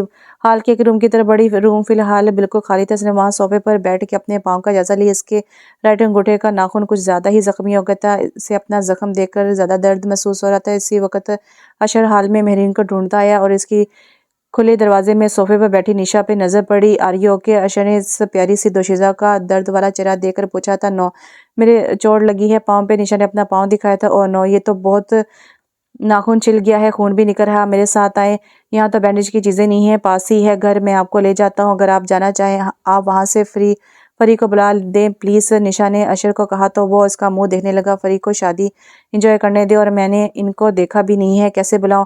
आप बैठे, मैं गाड़ी लेकर आता हूँ। अशर गाड़ी लेकर आया तो रमीसा इसके पास बैठी थी। अस्सलाम वालेकुम। अशर ने रमीसा को सलाम किया था। वालेकुम सलाम। रमीसा ने बहुत गौर से अशर को देखा था। एक पल के लिए अशर ने भी पहचानने की कोशिश की थी, लेकिन इसे नहीं याद आया वो कौन थी। रमीसा निशा को पकड़े गाड़ी तक लाई। अशर गाड़ी स्टार्ट कर चुका था। वो घर पहुंचे तो अशर ने रमीसा को बैंडेज की चीजें दी थी। रमीसा ने निशा की बैंडेज की। इसी वक्त इसे फारहा की कॉल आई थी। वो बात करते हुए बाहर लॉन्च में आई थी। दीवार पे लगी एक तस्वीर ने इसे पत्थर का कर दिया था। रमीसा बोलो भी। दूध पिलाई की रस्म होने लगी। आ जाओ जल्दी तुम दोनों। हेलो हेलो रमीसा, आवाज नहीं आ रही, जल्दी आ जाओ। फारहा ने कॉल डिस्कनेक्ट कर दी थी और रमीसा को कुछ सुनाई नहीं दिया था। इसकी पथराई हुई आंखें अशर और निशा के 3 बार बुलाने पर पिघली थी। चची जान क्या हुआ, तबीयत तो ठीक है ना आपकी? निशा ने परेशान होते हुए पूछा था। ठीक हूँ, निमिषा नजरें चुराते हुए जवाब दिया। वो ग्राउंड में बेंच पर अकेली बैठी थी। अक्सर वो इस जगह आके बैठी होती थी। अजीम जानता था कि वो यहीं होगी, क्योंकि वो अक्सर इसे देखा करता था। वो चुपके से जाके इसके साथ बेंच पर बैठ गया। 2 साल बाद आज वो पहली बार इससे अपनी मोहब्बत की बात करने आया था। इसे समझ नहीं आ रही थी वो कैसे बात करे, क्या कहे। आखिर अज़ीम ने हिम्मत जमा करके बोलना शुरू किया, देखें मोहब्बत और इश्क अगर हम इनका एक-एक नुक्ता लगाएं तो ये अधूरे रहेंगे। इनके पूरे होने के लिए दूसरा नुक्ता लगाना ज़रूरी है। दोनों के आखिरी नुक्ते इस बात को ज़ाहिर करते हैं कि मोहब्बत और इश्क तब तक अधूरे रहते हैं जब तक दूसरे इंसान को भी मोहब्बत ना हो जाए। तो क्या आप मेरी मोहब्बत का दूसरा नुक्ता लगाकर मेरे इश्क को मुकम्मल कर देंगी? इसने जिस अंदाज से पूछा था वो झट से हाँ कह सकती थी, लेकिन इसे 2 साल में पहली बार इसके मुंह से ऐसे अल्फाज सुने थे। वो कुछ इंच के फासले पर बैठा अपनी मोहब्बत मनवा रहा था और वो गोल्डन फ्रॉक पहने पलके झुकाए बेंच पर बैठी अपने सुन होते वजूद में हिम्मत जमा करके झट से उठी थी। प्लीज़ 2 साल में आज पहली बार आपसे ऐसी बात की है, आप मुझे गलत ना समझे, मैं आपसे शादी करना चाहता हूँ। सिर्फ टाइम पास के लिए 2 साल बिना बात किए नहीं गुजारे। आपकी इज़्ज़त करता हूँ इसलिए कभी बिला वजह आपका रास्ता नहीं रोका। इसके अल्फाज ने इसके कदम रोके थे। वो आंखें नीचे इसके बात को हलक से उतारने की कोशिश कर रही थी। इससे पहले वो कुछ कहता और कहता वो आगे कदम बढ़ा चुकी थी। जैसे तैसे वो गेट तक पहुंची थी। ड्राइवर भी आ चुका था। उसका चेहरा सुर्ख हो रहा था, आंखों से पानी छलकने को तैयार था। उसने बैठते ही ड्राइवर को चलने का कहा और अपना मुंह हाथों में लेकर दिल को हल्का करने लगी। घर पहुंचने से पहले वो खुद को नॉर्मल कर चुकी थी। आज वो सीधी अपने रूम में गई थी। रहमा से भी नहीं मिली थी। जाते ही वो वॉशरूम में घुस गई। निकली तो इसकी आस्तीनें चढ़ी हुई थी। वो वुज़ू करके आई थी। क्या हुआ रमीसा, तबीयत तो ठीक है ना बेटा? रहमा ने आते ही पूछा। जी मम्मा ठीक हूँ। रमीसा ने रहमा को तसल्ली दी थी। चलो आ जाओ खाना खा लो। फिर रहमा ने इसको हाथ लगाकर टेम्परेचर चेक किया जो कि नॉर्मल था। बाहर तो सब नॉर्मल था। आंधी तूफान वो अपने अंदर समेटे बैठी थी। मम्मा मुझे भूख नहीं है, बस नमाज पढ़कर थोड़ा आराम करूंगी। रमीसा फिलहाल अकेली रहना चाहती थी। थक गई है मेरी बेटी? रमीसा ने प्यार भरे लहजे में पूछा था। जी मामा, रमीसा ने इसी अंदाज से जवाब दिया। चलो ठीक है रेस्ट करो। रहमा ने इसकी पेशानी पे बोसा दिया था। रमीसा ने नमाज अदा की और दुआ के लिए हाथ उठाते ही रो पड़ी थी। बहुत सी बातें होती हैं जो हम किसी से भी नहीं कर पाते क्योंकि हमारे पास अल्फाज नहीं होते और हम चाहते हैं कहीं बिना कोई कुछ समझ जाए और हमारा वो साथी रब ही है जो कहे बिना सब समझ आता है, जिसके आगे हमें अल्फाज की ज़रूरत भी नहीं पड़ती क्योंकि वो हमारे आंसू भी पढ़ लेता है और हमारा दिल इस बात की गवाही देता है जिसके सामने हम रो रहे हैं इसने हमारी बात सुन ली, समझ ली और निशा अल्लाह और इंशाल्लाह वो बेहतर रास्ता भी निकाल देता है। रमीसा जब लेटी तो इससे 1 साल पहले का वाक़या याद आया था जब अज़ीम को इसने पहली बार करीब से देखा था। इससे याद था जब यूनिवर्सिटी में बम होने की अफ़वाह फैली तो सब लोग बाहर भागने लगे थे और अबीरा ऑफिस में किसी काम से गई थी। रमीसा को जब पता चला तो क्लास खाली हो गई थी। वो वहीं डर के मारे रो रही थी। इससे भागा भी नहीं जा रहा था। इस वक्त अज़ीम और इसके साथ कुछ लड़के वहां से भागते हुए गुजरे तो अज़ीम ने इसे देख लिया था। अज़ीम ने भाग के इसका हाथ पकड़ा, भागते हुए इसे बाहर ले आया था। बाहर बहुत रश लग गया था। रोड पर यूनिवर्सिटी के स्टूडेंट होने से तकरीबन ट्रैफिक जैम हो गई थी। रमीसा बहुत डर गई थी। वो जोर से अज़ीम का हाथ पकड़े हुए थी। इसी वक्त एक धमाका सा हुआ था और कुछ लड़कों ने चीखें मारी। रमीसा के मुंह से भी चीख निकली थी और अज़ीम के कंधे से लग गई थी। कुछ नहीं हुआ रिलैक्स, किसी गाड़ी का टायर फटा है। अज़ीम ने जो इसका हाथ पकड़ रखा था इस पे गिरफ्त मजबूत की थी और वो झट से अलग हुई थी। So sorry. रमीसा ने झिझकते हुए सॉरी कहा था। रमीसा की आंखों में आंसू झलकने लगे थे। रिलैक्स प्लीज, रो नहीं तो नहीं, कुछ नहीं हुआ और मैं आपको कुछ होने भी नहीं दूंगा इंशाल्लाह। अज़ीम के ये अल्फाज आज भी इसकी आवाज़ में कानों में साफ सुनाई दे रहे थे। अबीर भीड़ को पार करती से ढूंढती हुई रमीसा तक पहुंची थी। रमीसा अबीर के गले लगते ही रो पड़ी थी। रिलैक्स रमीसा, क्या हुआ? मुझे पता था तुम्हारा यही हाल होगा, कब से तुम्हें ढूंढ रही थी। अबीरा इसे हौसला दे रही थी और अज़ीम के होठों पे मासूम से मुस्कुराहट बिखरी थी। रमीसा इन्हीं सोचों में बिस्तर पर पड़ी सो गई थी। जब वो उठकर बाहर आई तो 5 बज गए थे। रामा टीवी ऑन किए चाय पी रही थी। अस्सलाम वालेकुम मामा, रमीसा ने आते ही रामा को सलाम किया था। वालेकुम सलाम। उठ गई? क्या खाओगे? चाय के साथ कुछ बनवा दें? बस, रमीसा ने सोफे के साथ टेके लगाते हुए कहा। वो दिल में दुआएं करती हाल में पहुंची। जो वहम इसके दिल में उभर रहे थे इनके सच होने के अंदेशे से डरती वो हाल में दाखिल हुई थी। आ जाओ, कहाँ रह गई थी तुम दोनों? फारहा ने निशा के पाँव पे नजर डाली तो वहां बैंडेज थी। दर्द हो रहा होगा, अब बस थोड़ी देर तक रुखसती करते ही, तुम ज्यादा ना चलना, बैठ जाओ। फारहा ने निशा की तरफ चेयर सीधी करके से बैठने को कहा। आ जाओ रमीसा, हम स्टेज पर चलते हैं। स्टेज पर जाती इसकी नजर सुंबल के साइड वाली चेयर पर बैठे इंसान की शहद रंग आंखों पे पड़ी थी। इतनी भीड़ में वो नजरें नीली आंखों की तपिश को पहचान गई थी। अजीम को एक पल के लिए झटका लगा था। वो बुरी तरह चौंका था। दोनों ने वहमो गुमा में भी नहीं था वो इतने सालों बाद एक दूसरे के सामने ही होंगे। ये निशा के बाबा हैं, एहतशाम के ससुर। फारहा ने रमीसा को अजीम की तरफ देखते हुए इनका तारुफ करवाया था। रमीसा का सांस गले में अटक गया था। अजीम सुन हुआ बैठा था। इससे पहले दोनों में से कोई रद्द-ए-अमल करता रमीसा वहां से हट गई थी। रमीसा एक रूम में गई थी। इसे अटका हुआ सांस बहुत दुश्वारी से लिया था। अजीम ने सुन होते वजूद को घसीटा था। लर्जी जबान से सबको एक्सक्यूज मी कहता वहां से निकला था। रुमेसा यहाँ कहीं वो नहीं, ऐसा तो नहीं हो सकता। अजीम को किसी बात ने अंदर से खौफजदा किया था। चची जान, रुखसती होने लगी, आप ठीक तो हैं? क्या हुआ? निशा रमेसा के पास आई थी। हम ठीक हूँ। रमेसा को अपनी आवाज़ किसी कुएं से आती हुई महसूस हुई थी। मुझे आपकी तबीयत ठीक नहीं लग रही, देखें कैसे चेहरा जद पड़ गया है। निशा ने रमीसा की हालत देखकर कहा, चले घर चलें, थक गई होंगी। निशा ने खुद से जवाब दिया था, कैसा सफ़र गुजरा, क्या हुआ क्या नहीं? रमीसा को कुछ खबर नहीं थी। मैं घर जाना चाहती हूँ, रमीसा ने फारहा से कहा था। रमीसा के लिए वहाँ रुकना मुहाल हो रहा था। अरे क्यों भी, कल वलीमा है और फरीक का निकाह भी तो है। ऐसे तो नहीं जाने दूंगी, तबीयत ठीक नहीं तो आहत के साथ डॉक्टर के पास चलते हैं। फारहा ने इसकी हालत नोट की थी। रमीसा का बहाना किसी काम नहीं आया था। वो जाके निशा और फरीक के पास लेट गई। चची जान, आपने अंकल अजीम का बेटा देखा? वो तो सुंबल भाभी से भी प्यारा है। फरी अब शुरू होने लगी थी। कौन सा? रमीसा सोचों में गुम थी। वही जो हमें घर लेकर आया था। निशा ने अशर का जिक्र किया था, कल वलीमे पे आएंगे, फिर देखना आप। फरी ने रमीसा को कल का दिन याद करवाया था। तो फिर तो अजीम भी नहीं? इसने जोर से आंखें बंद की थी। मैं इसके सामने कैसे जा सकती? मुझे इसका चेहरा भी नहीं देखना। रमीसा के लहजे में शदीद नफरत झलकी थी। इसे बहुत बड़ा शौक लगा था। औलाद होते हुए बांझपन में जिंदगी गुजार दी थी इसने, और इसे आज अपनी औलाद का पता चला था। जिंदगी ने इसे ऐसे मुकाम पे खड़ा किया था कि इसकी कोख से पैदा होने वाली इसकी अपनी औलाद इतनी अजनबी बन के इसके सामने आएगी। तकदीर ने इसके साथ ऐसा खेल खेला था, या इसके अपनों ने वो सोच सोच के हवास बाख्ता हो रही थी। इसके आंसू एक धार की तरह निकल रहे थे, लेकिन वो रो नहीं रही थी। वो अपने बाल मुट्ठियों में बींचे अपने दिमाग की फूलती रगों को महसूस कर रही थी। इसे किसी से नफरत नहीं हो रही थी। किसका कसूर निकालती अपनों का या अपनी तकदीर का। वो बेबसी से बैठी, कभी अपने हाथ को खुशती, कभी बाल नोचती। एक जुनून था जो उसके अंदर उभर रहा था। औलाद की भूख तो हर औरत को होती है, मुझे भी तो थी। या अल्लाह, फिर ऐसा क्यों हुआ मेरे साथ? अब वो रोने लगी थी इसी खुदा के सामने जो उसके हर लम्हे से वाकिफ था, और वो रोते रोते आसपास की हर चीज़ से लाताल्लुक आंखें मूंद कर गिर गई थी। ब्लैक फ्रॉक पे गोल्डन बारीक सा नक्श निगारी का काम हुआ था, और नक्श निगारी जैसे गोल्डन खुस्सा पहने वो हाल में दाखिल हुई थी। एक लम्हे को सबकी नजरें इस काली घटा में उभरे इस चांद पर टिकी थी। इसने आज आंखों में काले धागे जैसे काजल की लाइन भी खींची थी। रमीसा के पीछे यह अजीम नमदार हुआ था, वाइट शर्ट और ब्लैक पैंट पहने। दोनों के इकट्ठे हाल में एंटर होने पर खूब तालियों से इस्तकबाल हुआ था, जैसे सब इन दोनों के लिए ही वहां आए थे। हेलो रमीसा, इधर आ जाओ। अबीरा ने हाथ हिला के से अपने साथ वाली सीट की तरफ इशारा किया था, जहां इसने किसी को बैठने नहीं दिया था। रमीसा सबकी नजरों को इग्नोर करती अबीरा के पास जाकर बैठ गई थी। कहाँ रह गई थी, इतना लेट हो गई? अबीरा ने रमीसा से पूछा था। यार गाड़ी खराब हो गई थी, रास्ते में गाड़ी खराब हो गई थी, इसलिए देर हो गई। और फिर कैसे ही वहां से ये है ना अजीम, ये गुजर रहा था, मजबूरन इसके साथ आना पड़ा। फिर रमीसा ने सामने स्टेज के पास दोस्तों से मिलते अजीम की तरफ इशारा किया था। ओह, क्या बातें हुई फिर? दोबारा तो इजहार तो नहीं हुए? अबीरा ने आंखें दबाकर रमीसा को चिढ़ा था। रमीसा ने पलके झुकाकर इस बात में सर हिलाया था। रेली?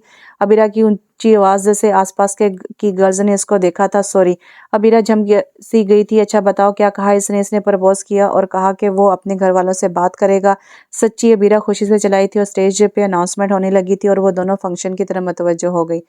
मॉम अजीम घर पहुंच के अपनी मामा को ढूंढ रहा था। मुलाजिम बताया वो घर के बैक साइड पे में लॉन में है। मॉम, मुझे आपसे बात करनी है। अजीम के चेहरे से खुशी झलक रही थी। क्या बात है, कोई पसंद आ गई है क्या?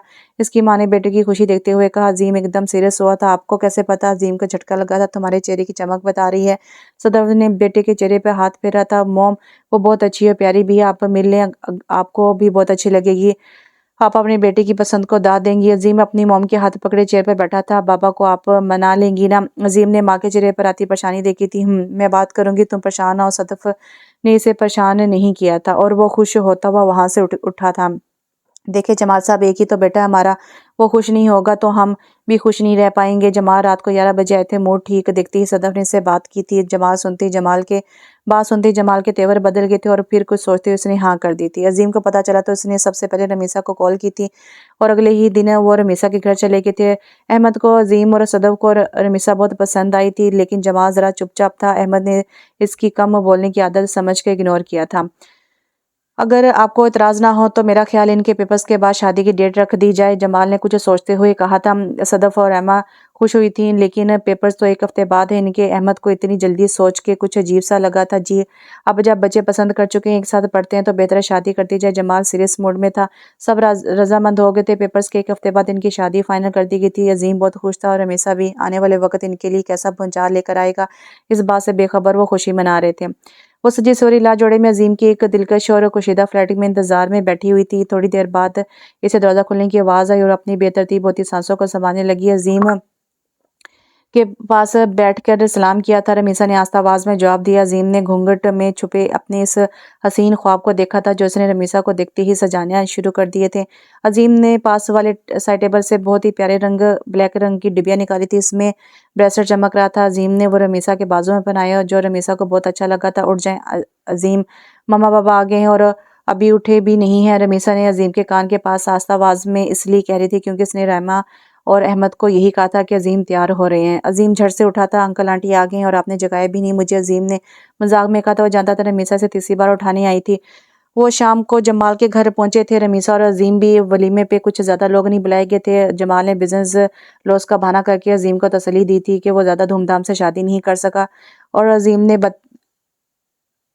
बुरा भी नहीं बनाया था क्योंकि से तो रमीसा मिल गई थी। अजीम और रमीसा की शादी हुए 5 महीने हो गए थे जब एक दिन जमाल ने इन दोनों को घर बुलाया था। सदा परेशान लग रही थी। अजीम ने पूछा भी लेकिन कुछ नहीं कहकर टाल दिया था। जमाल आके बैठा तो अजीम ने इससे भी पूछा, बाबा परेशान लग रहे हैं क्या? वहाँ हाँ हूँ परेशान इस लड़की की वजह से। जमाल जो चुप करके बैठा था एकदम रमीसा की तरफ इशारा करके फंकारा था।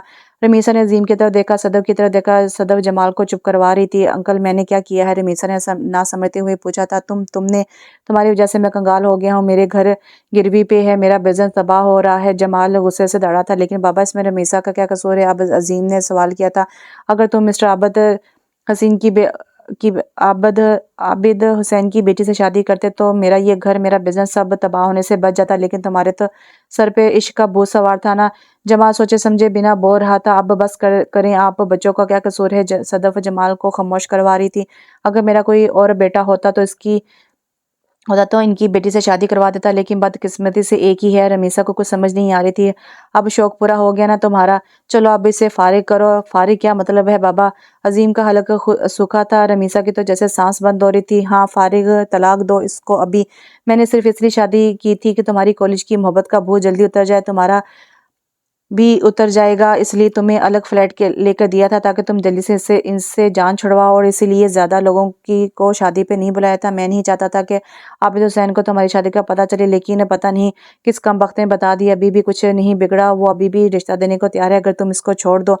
रमीसा की आंखों से आंसू गिरे थे। लेकिन मैं नहीं छोड़ूंगा रमीसा को, और ना मुझे लालची शादी की ज़रूरत है, लेकिन मुझे है। जमाल खड़ा होकर चलाया था। तुम अभी इसे तलाक दोगे? बाबा आप गलत कर रहे हैं। अजीम भी खड़ा हुआ था। अजीम तुम चुप ही कर जाओ। सदफ अजीम को कह रही थी। मामा मैं चुप कर जाऊं? बाबा क्या कह रहे हैं ये भी तो सुने। आखिर रमीसा का क्या कसूर है? इसे किस बात की सजा दूं? मैं ऐसा नहीं करूंगा, चलो रमीसा। अजीम ने रमीसा का हाथ पकड़ा था। रमीसा को कुछ तसल्ली हुई थी। वो जाने के लिए पलटी तो जमाल की आवाज़ ने इसके कदम रोके थे। तुम्हें माँ चाहिए या ये लड़की? अजीम के होश उड़े थे। रमीसा के पांव तले से जमीन निकली थी। जमाल सदफ पे पिस्तौल ताने खड़ा था। जमाल क्या हो गया आपको? ये क्या हरकत है? अगर आपको आप बेटे की खुशी नहीं चाहिए तो चलाएं गोली। सदफ ने पिस्तौल अपने माथे पर रखी थी। मैं तुम्हें, अजीम ने रमीसा का हाथ छोड़ा था। तलाक देता हूँ। नहीं अजीम आगे मत बोलना, सदफ चीखी थी। मैं तुम्हें तलाक देता हूँ, मैं तुम्हें तलाक देता हूँ। रमीसा बुद्ध बनी खड़ी थी। जैसे अजीम ने लफ्ज नहीं सीसा उडेल दिया हो इसके कानों में। वो न जाने कैसे घर पहुंची थी, इसे कुछ नहीं पता था। कोई इसे छोड़ के गया था, कोई लेने गया था, या वो अकेली आई थी। रहमा इससे 1000 बार पूछ चुकी थी, लेकिन रमीसा के मुंह से एक लफ्ज तक नहीं निकला था। वो बुत बनी बैठी थी। रहमा ने अजीम को कई बार कॉल की, इसने अटेंड नहीं की थी। सदफ ने भी कॉल की लेकिन रिसीव नहीं की थी। अहमद को कॉल करके रहमा ने जल्दी घर बुला लिया था। अहमद ने बहुत लाड से रमीसा से पूछा था, लेकिन जो अजियत वाले लफ्ज वो सुन के आई थी वो खुद किसी को बताने की इसमें हिम्मत नहीं थी। अहमद ने भी अजीम को कॉल की। इस बार इसका नंबर बंद था। फिर अहमद ने जमाल को कॉल मिलाई तो तीसरी बार करने पर टेंड हो गई थी। हेलो जमाल ने सख्त आवाज में कहा था। जमाल अजीम कहा इसका नंबर नहीं मिल रहा। अहमद ने फिक्रमंदी से पूछा था इसका नंबर मिलेगा भी नहीं, आधा नंबर मिलाने की कोशिश भी ना करना। जमील की वही टून जारी थी जो रमीसा सुनकर आई थी। ऐसे क्यों कह रहे हो जमील, क्या हुआ है? अहमद को जमील का लहजा चुभा था। मेरा बेटा तलाक दे चुका है, तुम्हारी बेटी को आइंदा राब्ता मत करना। इतना कहकर जमाल ने कॉल बंद कर दी और अहमद ने अनजानी आंखों से रमीसा को देखा था। मोबाइल नीचे गिरा था। रमीसा मेरा बच्चा हुआ क्या है? मुझे कुछ तो बताओ। जमाल ऐसा क्यों कह रहा है? रहमा रो देने वाले थे। क्या कहा जमाल ने? आप बाप बेटी मुझे कुछ बताएं तो सही। रहमा रोने वाली हो गई थी। अजीम ने छोड़ दिया इसे तलाक का लफ्ज अहमद के मुंह से भी नहीं निकला था। रहमा मुंह पर हाथ रखे नीचे बैठती चली गई थी। अहमद रमीसा को सुन होते देखते हुए जल्दी में घर से निकले थे। वो अज़ीम के घर गए थे अपनी फूल जैसी बेटी का कसूर पूछने, लेकिन उन्होंने दरवाज़ा नहीं खोला था। ना उम्मीद हो के वो वापस आए तो रमीसा रो रही थी। रहमा को इसने सारी बात बता दी थी। अहमद को सुनकर यकीन नहीं आया था। वो तीनों चुपचाप बैठे थे। घर में खौफज़दा सन्नाटा था। रात को अहमद की तबीयत ख़राब हो गई थी और वो इन दोनों को दुनिया में छोड़कर चले गए थे। रमीसा और रहमा में बिल्कुल सकत नहीं रही थी। इनका पुरौनक घर एक मकान बन के रह गया था। कुछ दिन ऐसे ही गुजरे थे। एक दिन रमीसा की तबीयत ज़्यादा ख़राब थी। जब रहमा ज़बरदस्ती से डॉक्टर के पास ले गई थी, डॉक्टर ने बताया कि रमीसा प्रेग्नेंट है। नन्ही सी जान को इसके साथ जुड़े 3 महीने हो गए थे। परेशानी रहमा के चेहरे से साफ ज़ाहिर थी और रमीसा का चेहरा सपाट था। महरीन से अज़ीम की शादी हुए 2 हफ्ते हुए थे। महरीन से शादी इसने अपनी मोहब्बत की कुर्बानी देकर की थी। पल-पल इसे रमीसा के साथ हुए ज़ुल्म याद आता था। अज़ीम अक्सर सोचता, काश मुझे इससे मोहब्बत ना होती तो इसकी ज़िंदगी ऐसे बर्बाद ना होती। मेरी मोहब्बत ने इसे कहाँ पहुँचा दिया था। वो खुद को बहुत ब्लेम करता था। बाद में इसने कभी रमीसा से राब्ता करने की कोशिश नहीं की थी। करता भी कैसे, इसके आंसू पोंछने का हक भी वो खो चुका था। एक दिन अज़ीम घर एक बच्चे को ले आया था। इसने सबको बताया कि इसे रास्ते में पड़ा मिला। बच्चा बहुत प्यारा था। अज़ीम ना चाहते हुए भी इसे उठा लाए थे। इसने महरीन से पूछा कि तुम संभालोगी ना? महरीन पहले तो नहीं मानी। इसने बहुत एतराज़ किए थे, लेकिन फिर इसको घर रखने पर मान गई थी। जमाल को भी गुस्सा आया था। ऐसे कैसे किसी के भी बच्चे को उठा के अपने घर रख ले? ऐसे तो यतीम खाना बन जाएगा। इसे छोड़ के आओ जहाँ से लेकर आए हो। लेकिन सदा मान गई थी। इसने जमाल को कहा कि जैसे वो राज़ी है रहने दें। पहले भी इसके पास कौन सी खुशी है? अज़ीम को कोई एतराज़ नहीं है तो आप भी इसकी खुशी पूरी कर लेने दें। सदफ को भी बच्चा बहुत प्यारा लगा था और इसने अज़ीम से अकेले में कुछ पूछने का सोचा था। मिट्टी से बना इंसान मिट्टी में ही है तो इससे मिट्टी में ही मिल जाना है। मौसम ख़राब था और रमीसा लॉन में नीचे घास पर बैठी मिट्टी हाथ में लिए सोचो कि भनवर में डोल रही थी। इसके वहीं बैठे बारिश आ गई थी, लेकिन वो नहीं उठी थी। वो बारिश को मिट्टी में जज़ब होते देख रही थी और वो ज़िंदा नहीं रहना चाहती थी, लेकिन खुदा ने इसकी ज़िंदगी लंबी लिखी थी। वो वजूद जो इसकी कोख में सांस ले रहा था, शायद इसकी ज़िंदगी के लिए वो जी रही थी। रहमा इसे ढूंढती हुई लॉन में आई और बारिश में भीगती रमीसा को ले गई थी। रमीसा, क्यों करती हो ऐसे? अपना ख्याल क्यों नहीं रखती? मेरे लिए ही रख लिया करो अपना ख्याल। मेरी जान, मेरे पास तुम्हारे सिवा कौन है? तुम्हारे बाबा हमें छोड़ गए हैं। रमीसा रोने लगी थी। वो ऐसी ही हो गई थी। वो जवाब नहीं देती थी, बस रोने लग जाती थी। रहमा ने खुद भी रोते हुए इसे चुप करवाया था। कुछ महीने बाद रमीसा की तबीयत बिगड़ी थी। रहमा सुबह फजर के वक्त इसे हॉस्पिटल ले गई थी। बहुत प्यारा इसके ही जैसा नीली आंखों वाला बेटा पैदा हुआ था। रहमा ने बहुत प्यार से इसे चूमा था।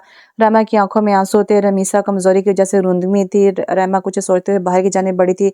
रहमा ड्राइव करके एक कच्ची सड़क पर पहुंची थी। वहां सन्नाटा सा था। एक जगह बनी थी जरा ऊंची सी। इसने इस बच्चे को वहां लटाया था। वो रमीसा का सेल साथ लेकर आई थी। इसने इसके सेल से अजीम के नंबर पर टेक्स्ट किया था और इस जगह का एड्रेस। वो बच्चे को छोड़कर चली गई थी। हॉस्पिटल पहुंची तो रमीसा भी गुमनुदगी की हालत में थी। रमा को पसीना आ रहा था। वो बैठते ही रो पड़ी थी, बेसुध लेटी। रमीसा पे इसे बहुत तरस आया था। वो ऐसा करना नहीं चाहती थी, लेकिन इसके सिवा इसके पास कोई चारा नहीं था। इस बच्चे के साथ वो सारी जिंदगी दुखी ही रहती और रमा को इसकी शादी करनी थी। कोई और इस बच्चे को कबूल ना करता, इसलिए इससे यही फैसला सही लगा था। वो बच्चा अपने बाप के पास सही परवरिश पा सकता था। अजीम ने वहाँ किसी को ना पाकर मैसेज किया था। रायमा हाथों से आंसू साफ करती रिप्लाई करने लगी थी, इस बच्चे को उठाओ, मेरी बेटी की ज़िंदगी तुमने बर्बाद कर दी है, काफ़ी है। अब इस बच्चे को चाहे तो ले जाओ, चाहे तो छोड़ जाओ और मेरी बेटी से आइंदा रब्ता करने की कोशिश ना करना। अजीम ने आसपास देख कर रोते बच्चे की आवाज़ का पीछा किया और इससे पास ही में वो मिल गया था। अजीम ने भाग कर इसे उठाया था। वो बिल्कुल रमेशा जैसा था। इसका वजूद का हिस्सा मिल गया था। अजीम रो रहा था। इसे रमेशा याद आ रही थी। उन्होंने क्या क्या ख्वाब देखे थे और ज़िंदगी कितनी बेरहमी से पेश आई थी, लेकिन घरवाले इसे कबूल करेंगे या नहीं, वो परेशान हुआ था। इसने बच्चे को लौटाया और वापस जाने को पलटा। बच्चा बहुत रो रहा था। अजीम ने सोचा कि कोई कबूल ना करे तो वो इसको अलग होके खुद पाल लेगा। इसने आगे बढ़ के इसे गोद में लिया था। घर पहुंच के इसे सदफ की गोद में दिया था। अजीम ने जो बात बनाई थी सबने मान ली थी, लेकिन सदफ को इसकी आंखों के रंग ने बेचैन किया था। रात को वो इसे सुला रही थी जब अजीम इनके पास आया था। अजीम, एक बात पूछूं, सच बताना?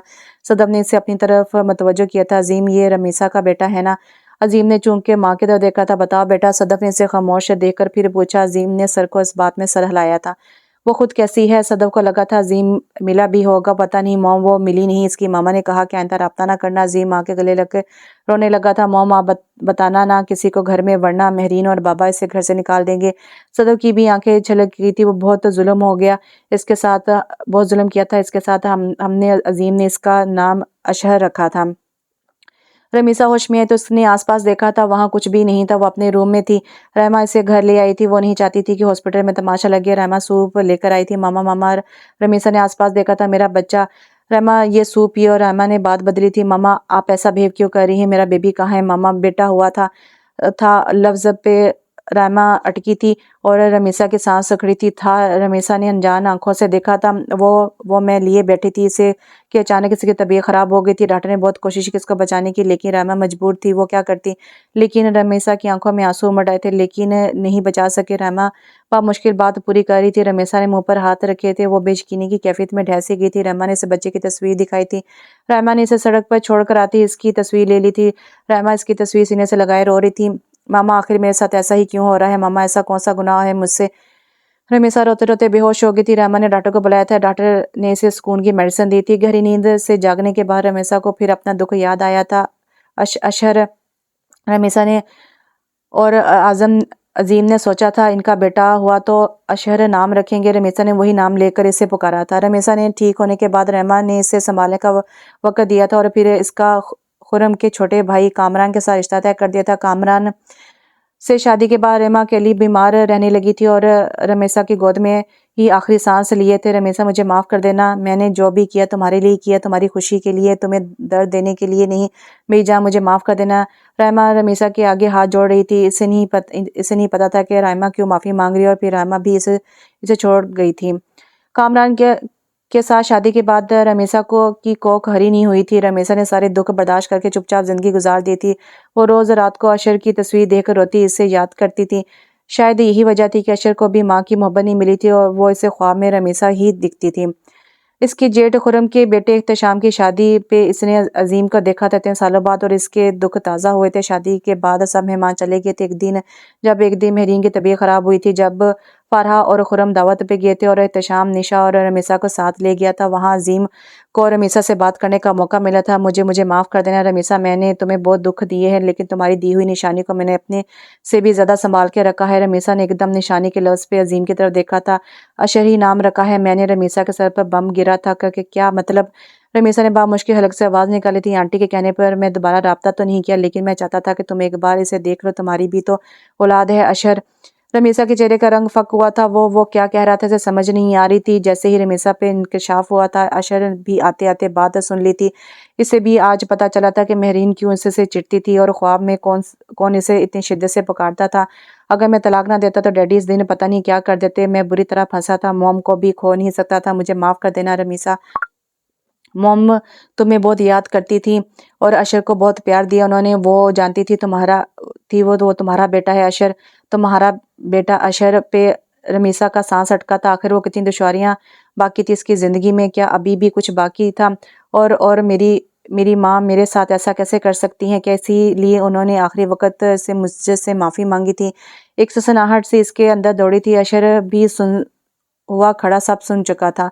मेरा क्या कसूर था अजीम?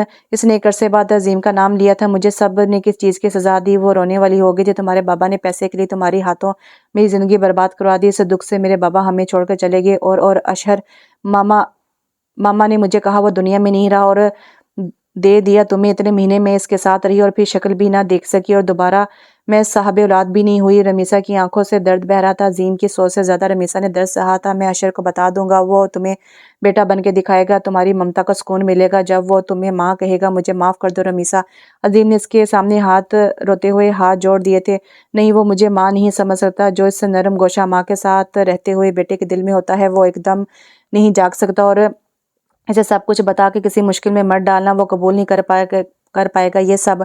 जिन बातों पे अल्लाह ने अब तक पर्दा डाल रखा है, इन पे पर्दा ही रहने दो। रमीसा ने ना जाने कैसे हौसला किया था। अशर रोता वहां से चला गया था। अशर पे आसमान गिरा था। रमीसा से ही कह रही थी कि वो ये सब कबूल कैसे कर लेता। बाबा अशर भाई क्यों क्यों जाना चाहते हैं? पहले तो वो बाहर के नाम से भी चिढ़ते थे और वो भी लंदन, और ये भी नहीं बताया कब आना है। सुंबल अजीम से फ़ोन पे बात कर रही थी। निशा पास बैठी सुंबल की शॉपिंग देख रही थी, जो थोड़ी देर पहले वो और एहतशाम करके आए थे। निशा वहाँ से उठ आई थी। निशा, तुम चलो मेरे साथ, अशर भाई लंदन जा रहे हैं, इनको मिलने जाना है कल। मैंने रात के खाने के बाद सुंबल निशा के पास पूछने आई थी। लेकिन भाभी मैं क्या करूँगी जाके? निशा ने बहाना बनाया था। करना कुछ भी नहीं, बस अपनी तैयारी कर लेना, हम कल जाएंगे। सुंबल ने मुस्कुराकर इसे कहा और निशा सोच में पड़ गई। अशर भाई कहीं आलिया आपी की याद तो नहीं आ रही जो अचानक की तैयारी कर ली? सुंबल ने आते ही अशर को छेड़ा था और निशा को झटका लगा था। वैसे वो ऐसे ही इसके बारे में सोच रही थी, लेकिन वो तो किसी और को पसंद करता है। निशा का दिल उचाट हुआ था, वो बेदिली से वापस आई थी। सुंबल ने निशा की खामोशी को महसूस किया था और उससे पूछा भी था कि लेकिन निशा ने हर बार बात टाल दी थी। फरी और राहत की शादी हो चुकी थी, वो दोनों साथ में खुश थे। अब निशा के लिए बहुत से रिश्ते देखे थे, निशा ने हर रिश्ते को इनकार कर दिया था। निशा बीमार रहने लगी थी जब एक दिन सुंबल से सुना था कि अशर वापस आ रहा है। इसे गए 4 साल हो गए थे और सुंबल के 2 बेटे हो गए थे।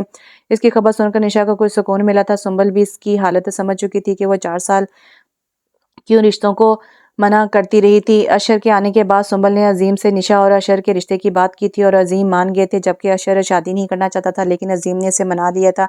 अशर और निशा की शादी हुई तो रमीसा को भी शादी में आना पड़ा। इसने इसी बहाने अपने बेटे को दूल्हा बना देख लिया था, जो दिल में इसके अच्छे नसीब की दुआ मांग रही थी। वलीमे पर सब गए थे, रमीसा भी अजीम के घर आई थी। जब वो सीढ़ियाँ चढ़ के ऊपर निशा के कमरे में इसका हैंडबैग उठाने आई, अशर वॉशरूम से निकला था। वो इसके सामने नहीं टिक सकती थी। रमीसा दूर दूर से उसे दिखती थी। वो जाने को मुड़ी थी जब अशर ने रमीसा के तरसे हुए दिल को ठंडक पहुंचाई थी। मामा, अशर ने बहुत मानूसियत से इसको पुकारा था। रमीसा के दिल को कैसा करार मिला था, वो सोच भी नहीं सकती थी। रमीसा एकदम मुड़ी थी। अशर, अशर मेरा बेटा। रमीसा की आंखें नम हुई थी और वो इसे अपने गले से लगाया था। एक माँ के तड़पते कलेजे को ठंडक मिली थी। अशर, अजीम अशर को पुकारता आया था, आ जाओ बेटा, सब वेट कर। अजीम सामने का मंजर देखकर चौंका था। माँ और बेटा पहली बार मिल रहे थे, आंसू से तर चेहरे। बाबा, इस दिन मैंने आप दोनों की बातें सुन ली थी, बस खुद को थोड़ा वक्त देना चाहता था जो यहाँ रहकर मुमकिन नहीं था, इसलिए लंदन चला गया। रमीसा को सुकून मिल गया था। वो सब कुछ जो उसने खोया था, अशर के एक लफ्ज ने इससे नई जिंदगी दी थी और वो तीनों सुकून वाली मुस्कुराहट के साथ नीचे आए थे।